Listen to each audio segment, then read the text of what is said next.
ஒரு நிமிஷம் இந்த வீடியோ பாருங்களேன். பாடி ஹீட்ட பழைய சோறு தணிச்சிருமா? இல்ல சார், அது கார்பு தான். கார்பு தான். கெடுதுதான். இன்னும் கூட கிட்ட போவோம். கருவாட்டு சோறு கெடுதியா, நைட்டு பழைய சோறு கெடுதியா? சாப்பாட்டுல தண்ணி ஊத்தி சாப்பிடுறதா சார்? கருவாட்டு சோறை விட இல்லவே இல்ல சார். நான் டாக்டருங்க. அவங்க டாக்டர் வந்துட்டு போலாம் சார். நான் வந்து நேச்சுரோபதி. உணவே மருந்து உடலே மருத்துவ சார். சார். அதெல்லாம் இல்ல சார், உணவே மருந்துலாம் முடிஞ்சு சார். அந்த உணவே இல்ல சார். இப்ப இன்னைக்கு ஃபுட் ஸ்ட்ரீட்ல உட்கார்ந்து இந்த இவங்க எல்லாம் சாப்பிடுறாங்கல்ல, இவங்களோட கம்பேர் பண்ணா நம்ம வீட்டு சித்திகளுக்கும் அத்தைகளுக்கும் உடம்பு என்ன கண்டிஷன்? யார் ஹெல்த்தியா இருக்கா? இப்போ உங்க அத்தைகளும் சித்திகள் வீட்டு சாப்பாடு தான் சாப்பிட்டாங்க.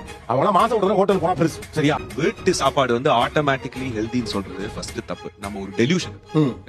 இந்தியா தமிழ்நாடுல 20% டயபெட்டிஸ், 50% ப்ரீ டயபெட்டிக்.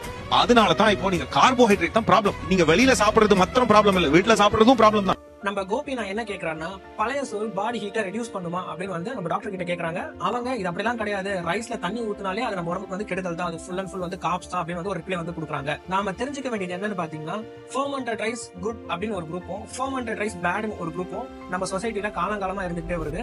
சோ அதனால இதுக்குள்ளலாம் நம்ம போகாம பாடி ஹீட்டை ரெடியூஸ் பண்ணுமான்னு கேட்டீங்கன்னா, கண்டிப்பா இது பாடி ஹீட்டை ரெடியூஸ் பண்ணதான் செய்யும். நாம என்ன புரிஞ்சுக்கணும்னு பாத்தீங்கன்னா, இப்போ நீங்க ஒரு காஷ்மீர் மாதிரியான இடத்துல இருக்கீங்க, ரொம்ப கூலிங்கான ஒரு என்விரான்மெண்ட்ல வந்து இருக்கீங்க. அந்த மாதிரி சூழ்நிலை இருக்கும்போது நீங்க இந்த மாதிரியான ஃபெர்மெண்டட் ரைஸ் எடுக்கும்போது நம்ம பாடிக்கு என்ன ஆகும் அப்படின்றத நீங்களே யோசிச்சு பாருங்க.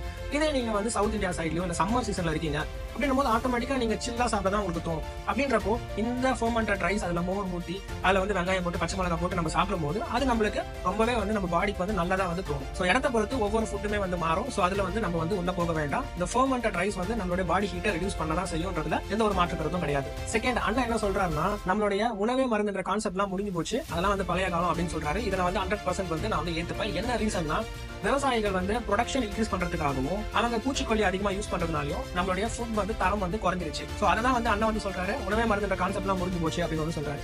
தேர்ட் திங், அண்ணா என்ன சொல்றாங்க பாத்தீங்கன்னா, வீட்டுல இருந்துட்டு வீட்டு சாதம் சாப்பிடுற நம்ம சித்திமார்களையும் அண்ட் ஃபுட் ஸ்ட்ரீட்ல போயிட்டு சாப்பிடுற அந்த பிள்ளைகளையும் வந்து கம்பேர் பண்றாங்க. சோ அவங்க வந்து ஆரோக்கியமா இருக்காங்க, இவங்களோட நிலைமை வந்து ஆரோக்கியம் இல்லாம போயிடுச்சு அப்படின்ற மாதிரி ஒரு ரிசல்ட் வந்து சொல்றாரு. நாம என்ன புரிஞ்சுக்கணும்னு பாத்தீங்கன்னா, அவங்க ஏஜ் குரூப் வேற, இவங்க ஏஜ் குரூப் வேற. இவங்களுக்கு எப்படி 50-60 வயசு இருக்கும்னு வச்சுப்போம், இவங்களுக்கு 20-30 வயசுக்குள்ள தான் இருக்கும். மோஸ்ட்லி வந்து ஸ்ட்ரீட் ஃபுட் சாப்பிடுறவங்க வந்து ஸ்கூல் போற பசங்களாகட்டும் இல்ல காலேஜ் போற பசங்களா தான் இருப்பாங்க. இந்த வீட்டுல இருக்கவங்க என்னன்னு பாத்தீங்கன்னா, வீட்டு சாப்பாடு தான் சாப்பிட்டாலுமே மோஸ்ட்லி வந்து என்ன பண்ணுவாங்க, வீட்டுல சீரியல் பார்ப்பாங்க, அவங்க வந்து எமோஷனலா வந்து ஸ்ட்ரெஸ் ஆவாங்க. சோ அவங்களுக்கும் இவங்களுக்கும் நம்ம வந்து கம்பேர் பண்ணி பார்க்க முடியாது. அது வேற குரூப், இது வேற குரூப். சோ நம்ம வந்து இதை கம்பேர் பண்ணி பார்க்க முடியாது. அதை வச்சு நம்ம வந்து ஒரு ரிசல்ட் வந்து சொல்ல முடியாது. மோர் ஓவர் ஸ்ட்ரீட் ஃபுட்ஸ் வந்து நல்லதெல்லாம் நம்ம சொல்ல முடியாது. அதை அவங்க வந்து சந்தோஷமா எந்த ஒரு ஸ்ட்ரெஸ் இல்லாம எடுத்துக்கிறாங்க. இங்க சோ எமோஷனலா ஸ்ட்ரெஸ் ஆகுறதுனால அண்ட் இந்த ஃபுட் வந்து நல்லது இல்லை அப்படின்ற மாதிரி ஒரு பயத்துல சாப்பிடுறதுனாலுமே இவங்களுக்கு இருக்கக்கூடிய பிரச்சனைகள் அதிகமாகுது. கடைசியா முடிக்கும் போது ஒருத்தர் வந்து பேசுறாரு அந்த வீடியோல, காப்ஸ்னால தான் இந்த சுகர் வருது, ப்ரீ டயபெட்டிக் அப்படி இப்படின்னு சொல்லிட்டு பேசுறாங்க. கார்போஹைட்ரேட் கெட்டதுன்னு வந்து நம்ம வந்து சொல்லவே கூடாது. இவ்வளவு பேசுறவங்க காலகாலமா பேசிட்டே இருக்காங்க, கார்போஹைட்ரேட் வந்து கெட்டது, கார்போஹைட்ரேட் வந்து சாப்பிடக்கூடாது, ரொம்ப சாப்பிட்டா சுகர் வந்துடும். சோ இந்த மாதிரி வந்து ஒரு கட்டமைப்பு வந்து போயிட்டே இருக்கு. நான் என்ன கேட்கறேன்னா, கார்போஹைட்ரேட் சாப்பிடக்கூடாதுன்னா சோ அதை எப்படி சாப்பிடணும்ன்றத மக்களுக்கு வந்து நீங்க தெளிவா சொல்லலாமே. சோ ரைஸ் கூட எப்பவுமே வந்து நீங்க வந்து ஃபைபர் இன்க்ளூட் பண்ற மாதிரியான காய்கறிகள் வச்சு சாப்பிடும்போது அது வந்து நல்ல ஒரு பேலன்ஸ்டா இருக்கும். அது வந்து உங்களுக்கு வந்து சஸ்டைன் எனர்ஜி கொடுக்கும். அது வந்து இன்சுலின் வந்து ஸ்பைக் பண்ணாது. சோ இதெல்லாம் நீங்க சொன்னீங்கன்னா பயம் இல்லாம சாப்பிட போறாங்க.